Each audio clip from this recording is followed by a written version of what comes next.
Hello students, winners के YouTube channel पे आपका स्वागत है। आज हम लोग डिस्कस करने वाले हैं रेलवे एनटीपीसी, जो 1,30,000 का हाल ही में एक शॉर्ट नोटिस जारी हुआ था, उसका एक डिटेल नोटिफिकेशन आ चुका है और 12th और ग्रेजुएट जो स्टूडेंट्स हैं उनके लिए लगभग 35,277 वैकेंसीज रिलीज हो चुकी हैं। तो इसके बारे में रेलवे ने 71 पेज का नोटिफिकेशन जारी किया है। तो आपको उसको जानने के लिए उसमें क्या क्या चीजें इंपॉर्टेंट है वो सब हम डिस्कस करेंगे। तो यदि आप इस वीडियो को पूरा देखते हैं तो आपको सारी जानने लायक चीजें पता चलेंगी कि क्वालिफिकेशन क्या है, एज लिमिट क्या है, कौन से जोन में कितनी वैकेंसीज हैं और क्या चीजें आपको ध्यान रखना है फॉर्म भरने के पहले और प्रिपरेशन करना है, उसका सिलेबस। तो सारी चीजें हम इस वीडियो में डिस्कस करने वाले हैं। तो बने रहिए इस वीडियो में लास्ट तक और पूरी जानकारी आप इसके बारे में समझें। सो आइए स्टूडेंट, हम स्टार्ट करते हैं। सबसे पहले हम लोग डिस्कशन करते हैं इंपॉर्टेंट डेट्स के बारे में। फॉर्म कब से स्टार्ट होना है, लास्ट डेट क्या है, एग्जाम क्या होगा। देखिए, हम लोग डेट्स के बाद सिलेबस, नंबर ऑफ वैकेंसीज, सारी चीजें वन बाय वन डिस्कस करने वाले हैं और सारी चीजें आप स्क्रीन पे देख भी पाएंगे। जैसा कि आपको दिख रहा होगा कि जो हमारा नोटिफिकेशन है वो वेबसाइट पर आरआरबी की, रेलवे की वेबसाइट पे 28 फरवरी को ही आ गया था और 1 मार्च से इसके फॉर्म भराना ऑनलाइन स्टार्ट हो गए हैं। लास्ट डेट इसकी जो है 31 मार्च है, मतलब मार्च पूरे महीने में इसके ऑनलाइन फॉर्म भराएंगे। तो आपको एक तो ये चीज ध्यान रखनी है। इसके अलावा यदि हम नेक्स्ट बात करें एग्जाम डेट की, तो इसके एग्जाम की जो डेट अभी कंफर्म नहीं हुई है, पर आप भी यहां पे पढ़ पा रहे होंगे कि इसकी जो एग्जाम डेट फाइनल हुई है वो जून से सितंबर, क्योंकि आप भी जानते हैं इतनी सारी वैकेंसीज हैं तो बहुत सारे लोग इसका फॉर्म भरेंगे। तो जून, जुलाई, अगस्त, सितंबर, लगभग 3 से 4 महीने में अलग अलग शिफ्ट में इसके एग्जाम होने हैं। तो यदि हम देखें अभी से, तो हमारे पास मार्च अप्रैल में लगभग 3 से 4 महीने प्रिपरेशन के लिए हैं। तो ये कुछ इंपॉर्टेंट डेट्स हैं जो आपको ध्यान रखनी है। इसके बाद हम आगे बढ़ते हैं। नेक्स्ट आप देखेंगे, सबसे पहले हम डिस्कस करते हैं 12th वालों के लिए कि 12th जिनका कंप्लीट हो चुका है उनके लिए कौन कौन सी वैकेंसीज है। तो देखिए, 12th वालों के लिए इसमें बेसिकली मोटे मोटे तौर पे 5 वैकेंसीज हैं और उनकी टोटल जो संख्या है वो है 10,628, जो जोन वाइज अलग अलग बटी हुई है, कैटेगरी वाइज अलग अलग बटी है, जो आपको सारी डिटेल एंड तक मिलेंगी। इसमें जो 5 पोस्ट हैं, सबसे फर्स्ट है junior clerk cum typist, second है accountant clerk cum typist, third है जूनियर टाइम कीपर, फोर्थ है ट्रेन क्लर्क्स और फिफ्थ है कमर्शियल कम ट्रेन क्लर्क्स। तो 12वीं बेस पे जो भी स्टूडेंट्स हैं वो यदि अप्लाई करते हैं तो आपके लिए 5 पोस्ट है। फॉर्म भरते समय आपको सीक्वेंस भी डिसाइड करना पड़ेगा कि आप कौन सी पोस्ट को प्रेफरेंस देना चाहते हैं, उसके अकॉर्डिंग आप फॉर्म भरते समय इस चीज का ध्यान रखेंगे। एक बहुत अच्छी बात कि सारी वैकेंसीज के पास पे स्केल भी दिया हुआ है। जैसे आप देख रहे हैं कि 19,900 से स्टार्ट हो रहा है और जो लास्ट 5th नंबर का कमर्शियल कम टिकट क्लर्क है, इसकी सैलरी है 21,700। और आपको पता है कि गवर्नमेंट जॉब में ये जो सैलरी होती है, इसके अलावा भी बहुत सारे एडिशन और बहुत सारे बोनस और बहुत सारे ऐसे अलाउंसेस होते हैं। तो आप मानकर चलिए कि इसमें अभी 3 या 4,000 का और एडिशन होगा, मतलब सैलरी से ज्यादा ही मिलेगी। और आप आरआरबी वाइज वहां पे वैकेंसीज देखिए, टोटल 10,628 वैकेंसीज हैं। इसके बाद यदि हम बात करते हैं ग्रेजुएट लेवल पर, तो ग्रेजुएशन लेवल पे टोटल 8 टाइप की वैकेंसीज हैं और इनकी टोटल संख्या 24,649 है। अब वो 8 कौन कौन सी वैकेंसी है, तो सबसे फर्स्ट है ट्रैफिक असिस्टेंट, सेकंड है गुड्स गार्ड, थर्ड है senior commercial cum ticket clerk, fourth है senior clerk cum typist, fifth है junior accountant assistant cum typist, 6th है सीनियर टाइम कीपर, 7th है कमर्शियल अप्रेंटिस और 8th है station master. तो ये सारी वैकेंसीज मिलाकर 24,649 है और इन सब वैकेंसीज के लिए ग्रेजुएशन कंपलसरी है, किसी भी सब्जेक्ट से हो। 12th बेसिस पर भी जो वैकेंसीज हैं, ग्रेजुएशन बेसिस पे जो वैकेंसीज है, इनके लिए सिर्फ 12th और या ग्रेजुएशन कंपलसरी है, किसी भी सब्जेक्ट से हो, कितने भी परसेंटेज हो, उसकी कोई लिमिट नहीं है, सिर्फ पास होना चाहिए।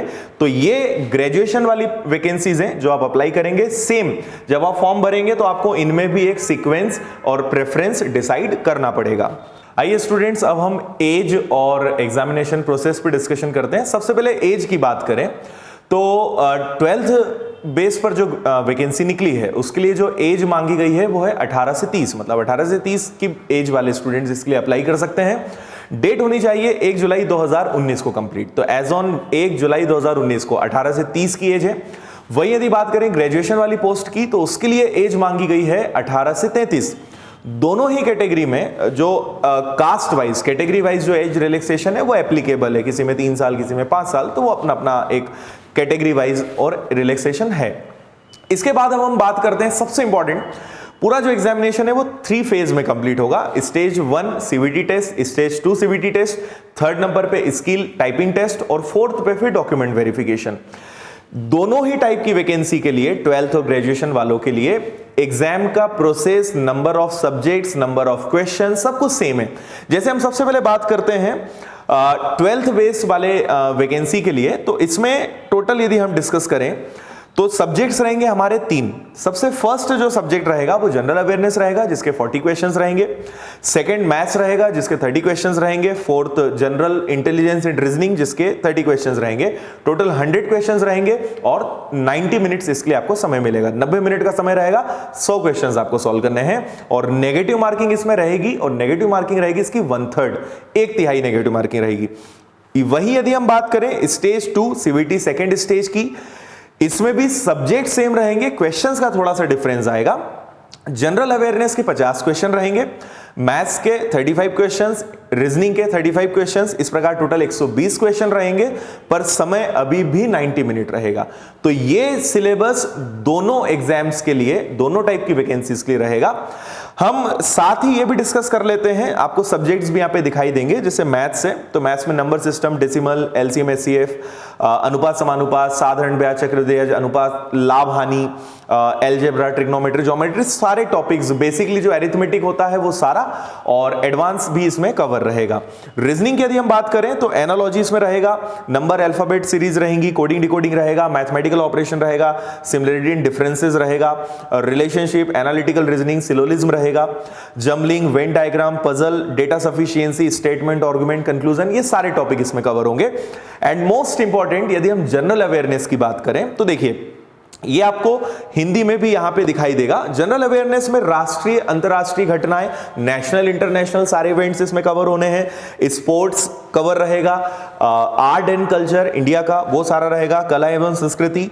इसके अलावा जनरल साइंस 10th स्पेशली आप देख पा रहे होंगे यहाँ पे लिखा हुआ है कि जो साइंस है वो 10th सीबीएसई लेवल का रहेगा। इसके अलावा हिस्ट्री और भारत और विश्व की जो भौतिक, सामाजिक और आर्थिक भूगोल है वो इसमें कवर रहेगा। पॉलिटी का हिस्सा इसमें कवर रहना है, कंप्यूटर का बेसिक नॉलेज रहेगा, एनवायरमेंट, मतलब लगभग इकोनॉमिक्स, ये सारी चीजों का बेसिक रहेगा।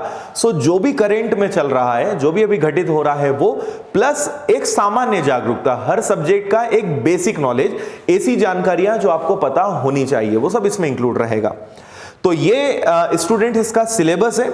अच्छा, इसके बाद यदि हम बात करते हैं फीस स्ट्रक्चर की, जो इसमें फीस रहेगा, तो ये एक काफी अलग इसका तरीका है।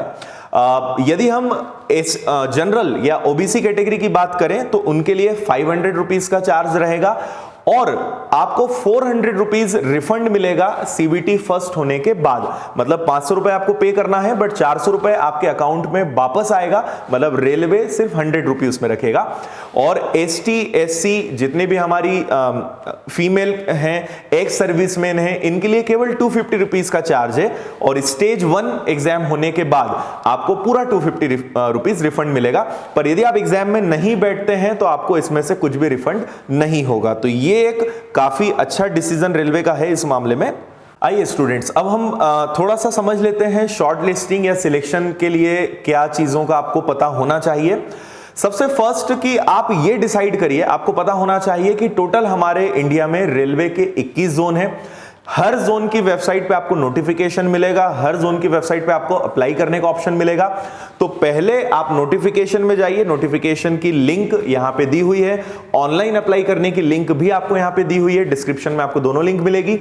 पहले आप अपना जोन डिसाइड करिए, आप अपनी वैकेंसी और अपनी पोस्ट का प्रेफरेंस डिसाइड करिए और उसके हिसाब से अपना जोन सिलेक्ट करिए, क्योंकि एक बार आपने जो जोन सिलेक्ट किया उसी जोन में आपका एग्जाम होगा, सेकंड स्टेज भी वहीं होगा, आपको पोस्टिंग भी वहीं मिलेगी। तो वो एक बहुत इंपॉर्टेंट डिसीजन रहेगा। आगे हम उसको लेकर भी एक वीडियो बनाएंगे कि आपको जोन कौन सा सिलेक्ट करना चाहिए, कौन सी वैकेंसी है, उसके बारे में भी हम बात करेंगे।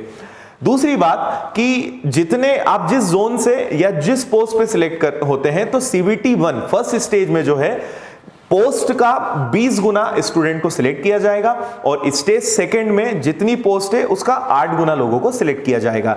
अब लास्ट यदि हम बात करें टाइपिंग टेस्ट की, तो इसके बारे में मैं आपको बता देता हूं।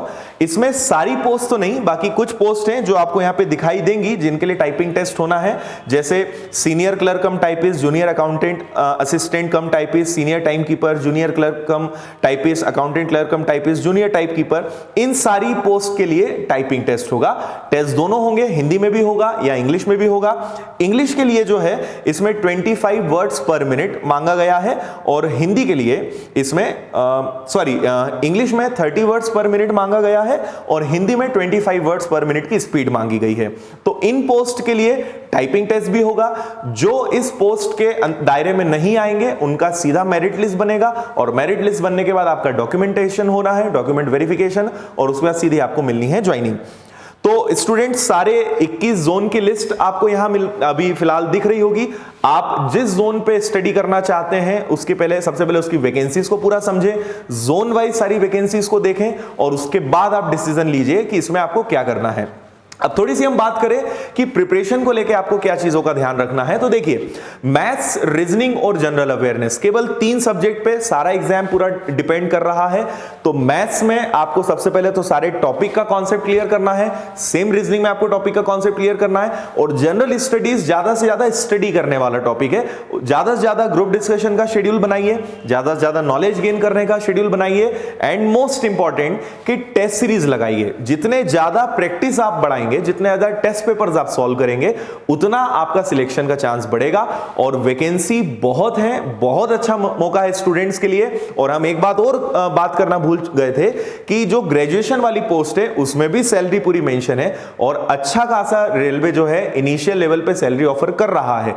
तो यदि आप इसके लिए बहुत सीरियसली अच्छे से लग जाते हैं, 3 से 4 महीने हमारे पास हैं जो काफी इनफ है प्रिपरेशन के लिए, तो आज से ही आप सबसे पहला काम, लास्ट डेट का इंतजार मत करिए, फॉर्म भरिए और लग जाइए प्रिपरेशन में और बहुत आसानी से आप 2 से 3 महीने की पढ़ाई में एग्जाम निकाल सकते हैं। आपको यदि किसी प्रकार की गाइडेंस की जरूरत है तो या कोई भी क्वेश्चन आपको अभी भी इससे रिलेटेड है तो आप कमेंट करिए, हम आपको उसका रिप्लाई देंगे या कॉन्टेक्ट नंबर भी आपको हमारा मिलेगा, आप उस पर कॉन्टेक्ट कर सकते हैं और हम उसको लेके आपको गाइड करेंगे। सो स्टूडेंट्स, आज के इस वीडियो में इतना ही। हो सकता है कि हम रेलवे को आपके कमेंट यदि आते हैं या कुछ क्वेश्चंस होते हैं तो हम उसको लेके भी नया वीडियो लेकर आएंगे। तो विनर्स इंस्टीट्यूट के यूट्यूब चैनल के यदि आप सब्सक्राइबर नहीं हैं तो आप आगे भी इस टाइप के वीडियोस मिलते रहें तो यूट्यूब चैनल को हमारी सब्सक्राइब करें। कमेंट करके जरूर बताइए कि ये वीडियो आपको कैसा लगा और ये वीडियो आपके लिए हेल्पफुल रहा या नहीं, या आप और कोई चीज एड ऑन इसमें करवाना चाहते हैं तो जरूर कमेंट करके बताइए। सो आज के लिए इस वीडियो में इतना ही। Thank you.